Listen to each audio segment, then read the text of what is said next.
ഓണം തൊട്ട് തുടങ്ങി എൻ്റെ പനി അങ്ങനെ അവസാനിച്ചു.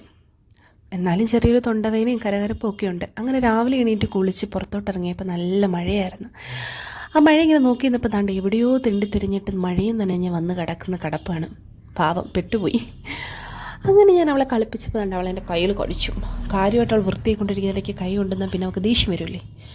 പിന്നെ രാവിലെ പുട്ടിനോട് പഴമില്ലാത്തതുകൊണ്ട് എനിക്കത് കഴിക്കാൻ തോന്നിയില്ല. അങ്ങനെ ഫ്രിഡ്ജിനകത്ത് എന്തെങ്കിലും ഉണ്ടോ എന്ന് നോക്കിയപ്പോൾ ഒന്നുമില്ല. പിന്നെ അമ്മ സൂക്ഷിച്ച് വെച്ചിരിക്കുന്ന 2-3 ബദാം ഉണ്ടായിരുന്നു. അതെടുത്ത് വയറ്റിലാക്കി. നമുക്ക് പനിയൊക്കെ വരുമ്പോൾ നമ്മൾ ഏറ്റവും കൂടുതൽ ചെയ്യേണ്ടത് നല്ല ഫുഡ് കഴിക്കുക, ഒരു ഗ്ലാസ് വെള്ളം, എപ്പോഴും വെള്ളം ഇങ്ങനെ കുടിച്ചുകൊണ്ടേ ഇരിക്കുക, നല്ല ചൂട് വെള്ളം. അതാണ് ഏറ്റവും ആശ്വാസമായിട്ട് തോന്നുന്നത്. എപ്പോഴും ചെയ്യത്തില്ല, നമുക്ക് പനി വരുമ്പോൾ മാത്രമാണ് നമ്മൾ ഇതൊക്കെ ചെയ്യാറുള്ളത്. അങ്ങനെ അമ്മയുടെ സൂക്ഷിച്ച് വെച്ചിരിക്കുന്ന ബദാമും കുറച്ചുകൊണ്ടിരിക്കുക. ഞാനപ്പോഴും അവിടെ പണി ചെയ്തുകൊണ്ടിരിക്കുമ്പോൾ ഇവിടെ ഒരു പണിയും തീരാത്തൊരു കുട്ടി ദാണ്ടെ ഇപ്പോഴും മഴ നനഞ്ഞത് അവളുടെ പ്രശ്നം മാറിയിട്ടില്ല. അവൾ മഴയെ വെറുക്കുന്നു. ഏത് നേരത്താണോ പണ്ടാരം മഴ പെയ്തെന്ന് ഓർത്തിരിക്കുകയാണ് പാവം. ഞാൻ പിന്നെ അവൾക്കൊരു ഫാനൊക്കെ ഇട്ട് കൊടുത്തു, പെട്ടെന്ന് ഉണങ്ങട്ടെ എന്ന് ഓർത്തു. എന്നാലും ആളൊരു കലിപ്പ് ലുക്കിൽ തന്നെ ഇരിക്കുകയാണ് ഗൈസ്.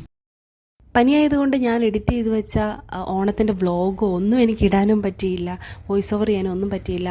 അങ്ങനെ എൻ്റെ ഓഫീസിലോട്ടൊക്കെ ഞാൻ വന്നു. പൊടി പിടിച്ചിട്ടൊക്കെ എൻ്റെ ഓഫീസൊക്കെ ഞാൻ തൂത്ത് തുടച്ചു. ഇന്നോട്ട് വർക്ക് തുടങ്ങി. അപ്പോൾ ഇന്നോട്ട് എൻ്റെ വ്ളോഗും സ്റ്റാർട്ട് ചെയ്യാൻ പോകുന്നു. സോ ബൈ ബൈ ഗൈസ്, എല്ലാവരും നന്നായിട്ടിരിക്കൂ.